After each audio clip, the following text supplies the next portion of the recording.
کیا آپ جانتے ہیں کہ کچھ جاندار صرف ایک خلیے یعنی سیل پر مشتمل ہوتے ہیں؟ ان سادہ جانداروں جیسے امیبا کو یک خلوی یعنی یونی سیلولر کہا جاتا ہے۔ زندگی کے لیے ان کا انحصار صرف نفوذ یعنی ڈیفیوژن پر ہوتا ہے۔ یہ عام طور پر اتنے چھوٹے ہوتے ہیں کہ عام آنکھ سے انہیں دیکھا نہیں جا سکتا، جیسے بیکٹیریا۔ انہیں دیکھنے کے لیے خوردبین یعنی مائکروسکوپ کا استعمال کیا جاتا ہے۔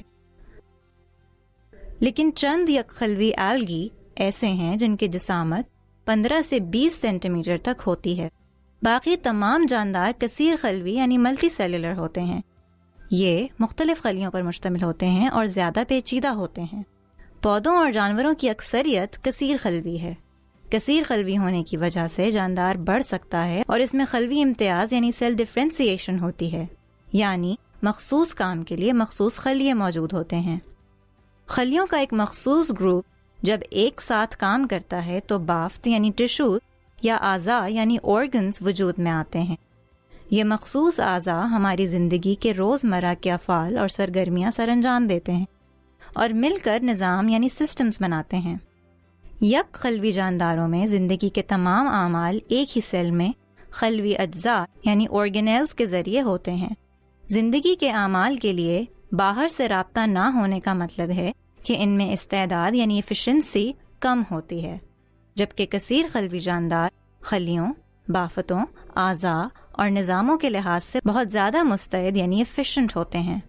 یک خلوی جاندار سطحی رقبے اور حجم کے تناسب یعنی سرفیس ایریا اور والیوم کی ریشو کی حد کی وجہ سے زیادہ بڑھ نہیں سکتے، جبکہ کثیر خلوی جانداروں کی زیادہ سیلز پائے جانے کی وجہ سے جسامت بڑی ہو سکتی ہے۔ کثیر خلوی جانداروں کی مدت حیات زیادہ ہوتی ہے کیونکہ ہر خلیے پر کام کا بوجھ کم ہوتا ہے،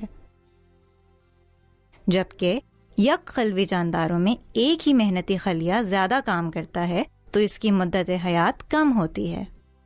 ہم یہ تو جانتے ہیں کہ ہمیں غذائیت یعنی نیوٹریشن کیسے ملتی ہے، لیکن ایک خلیہ یہ کام کیسے کرتا ہے؟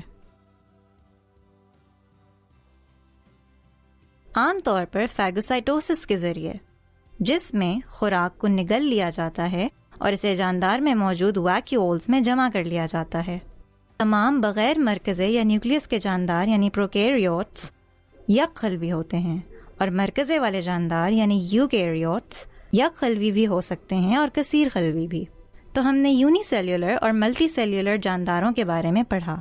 آخری بات یہ ہے کہ یک خلوی جانداروں میں خلیے کو ہونے والی کسی بھی نقصان سے جاندار کی موت واقع ہو سکتی ہے، کیونکہ وہ خلیہ ہی پورا جاندار ہوتا ہے، جبکہ کثیر خلوی جانداروں میں کچھ خلیوں کو نقصان پہنچنے یا ان کی موت واقع ہونے سے کوئی مسئلہ نہیں ہوتا۔